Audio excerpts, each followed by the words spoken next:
Hi guys and welcome to Fandom Newbie. My name is Shruti and today I'm going to be talking about my top recommendations for quick and easy books under 250 pages that can help you get over a reading slump. So I was in a massive reading slump this past month in February and some of these books really helped me get over that reading slump.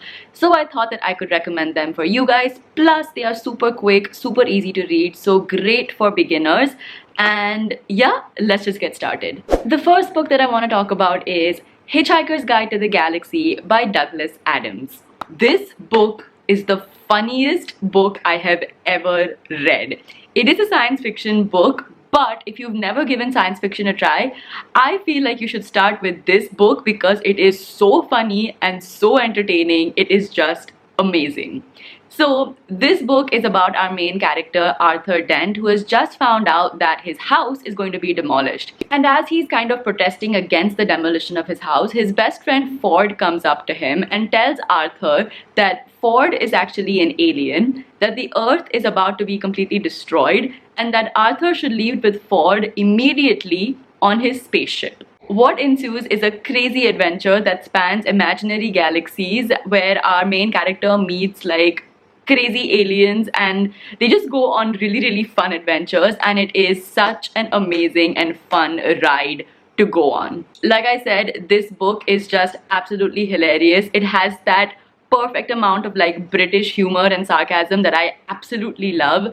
And like honestly, if you're in a reading slump or even if you're just in a place where you feel kind of low and you need like the perfect pick-me-up book that will make you happy and also get you back into reading, then I highly recommend Hitchhiker's Guide to the Galaxy because it is just perfection. The next book that I want to talk about is Before the Coffee Gets Cold by Toshikazu Kawaguchi.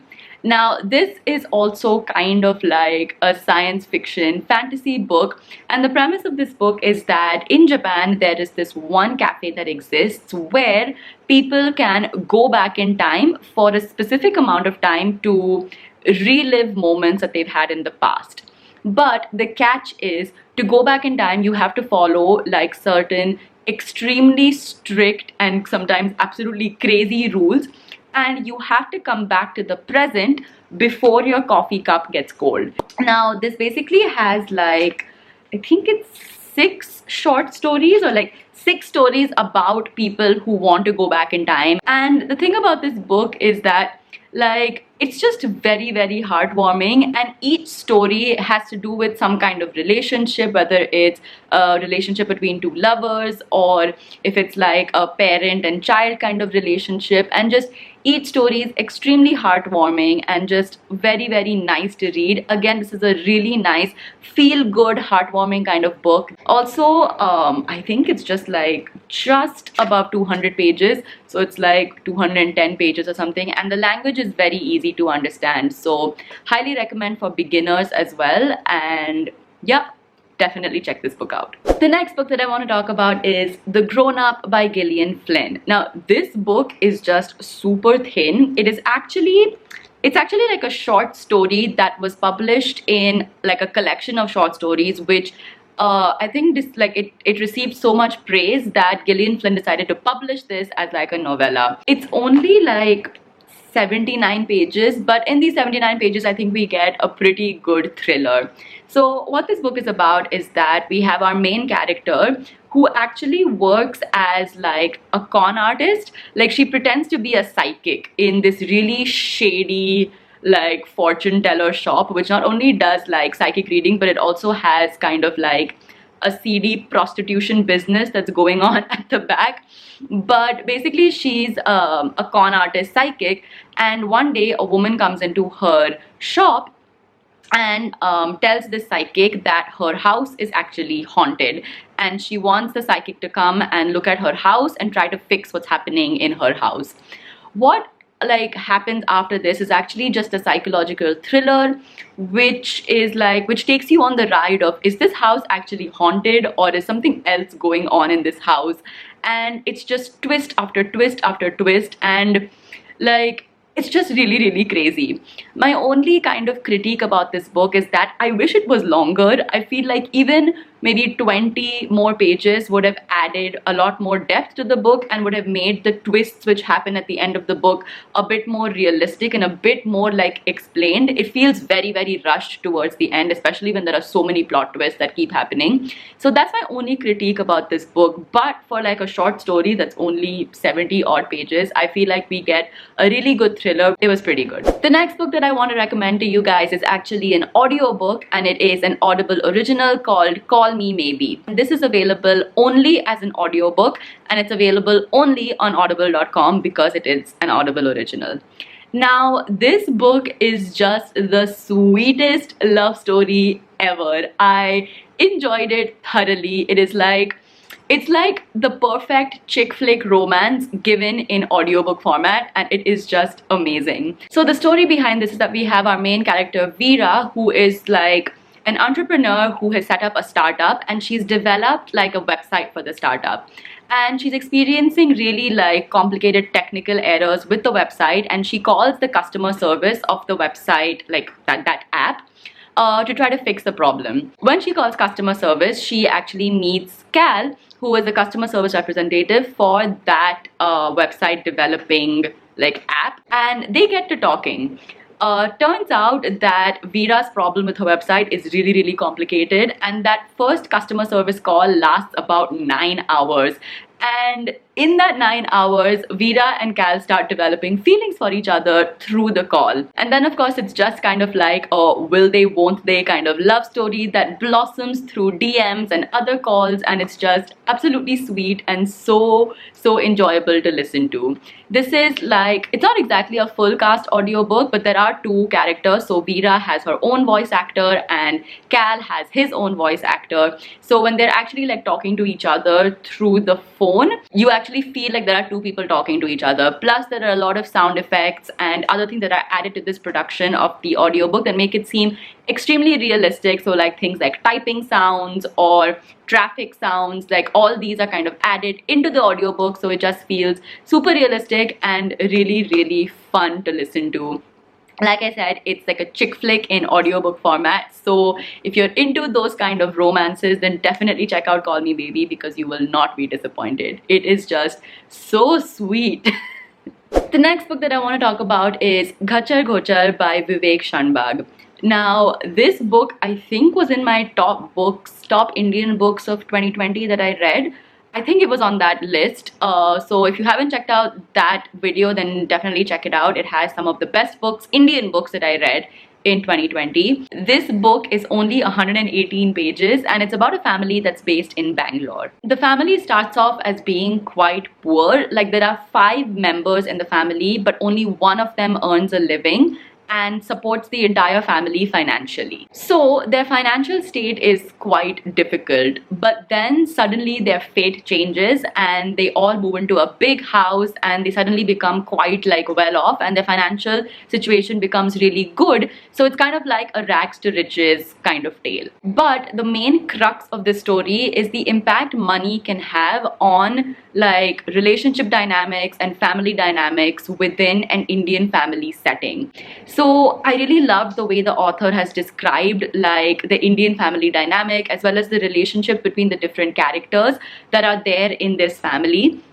But the main, like the moral of the story is how, like, you know, kind of like how their life was when they didn't have money and how their relationships were versus how they drastically changed when they started making money, and how like having more money kind of shattered those relationships in a way, and it's just so beautifully written.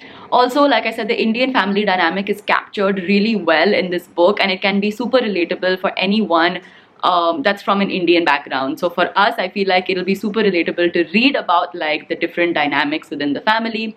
And yeah, it's just an absolutely beautifully written book, and I highly recommend it to everyone. The next book that I want to recommend is Coraline by Neil Gaiman. Now, the last time I think I did a 24-hour readathon, I read this book. If you guys want to check it out, I'll link it up here. But this book is kind of like a spooky version of Alice in Wonderland. So Coraline is a young, inquisitive girl that has just moved into a new house with her family. And she loves exploring. So she loves going around, exploring the neighborhood, as well as spending time with her very, very strange and creepy neighbors. But one day, while Coraline is kind of going around and exploring around the house, around her new house, she discovers a door. And when she opens it, she walks into kind of like a parallel dimension that is filled with demons and ghosts and evil creatures. And then Coraline is just kind of trapped in that world and she has to escape back into her reality. This book is a children's book, but even though it is a children's book, it is quite creepy and spooky. Like, I just want to show you some of the illustrations. Like, this is creepy. The thing that I loved about this book was, like, even though it's very creepy at times and those illustrations are super scary, Coraline's character is just so endearing. Like, even though she's stuck in this parallel dimension that is filled with demons and ghosts, the way she treats them and the way she kind of approaches those creatures is with empathy, and that is just so sweet and so nice to read. And it kind of took off like the creepy scariness out of the book because Coraline herself is such an endearing and lovely character. Again, it's a very short book. It's only 190 pages, but like the text is also very big, so easily, like, I think you guys can read this book and finish it in one sitting, and it's like the right amount of creepy and fun. So yeah, again, highly recommend this book. And the last book that I want to recommend to you guys is The Haunting of Hill House by Shirley Jackson. So what this book is about is that it's a very like classic haunted house tale. So we have like a doctor named Dr. Montague who wants to study the psychic world. Like, he wants to study the impact that like the psychic impact that haunting or like haunted episodes can have on people. So he rents a house that is known to be haunted, which is Hill House, or is known to have like creepy, scary things happen to it. And he rents that house and he gets people, like he wants people to come and live with him over an entire summer to see the effects of Hill House on these people. So there are three other characters who kind of join him on this mission. One is Luke, then there is Eleanor, and the third one is Theo, this woman named Theodora. Now, Luke, Theo, and Eleanor, as well as Dr. Montague, start experiencing really strange things in this house, like really creepy and strange things start happening to them.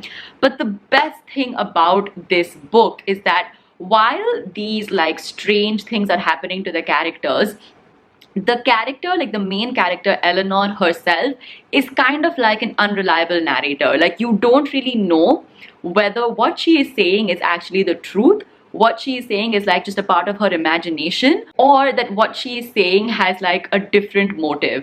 And it's this aspect of the book that makes it super gripping, and like you just want to know what is going on.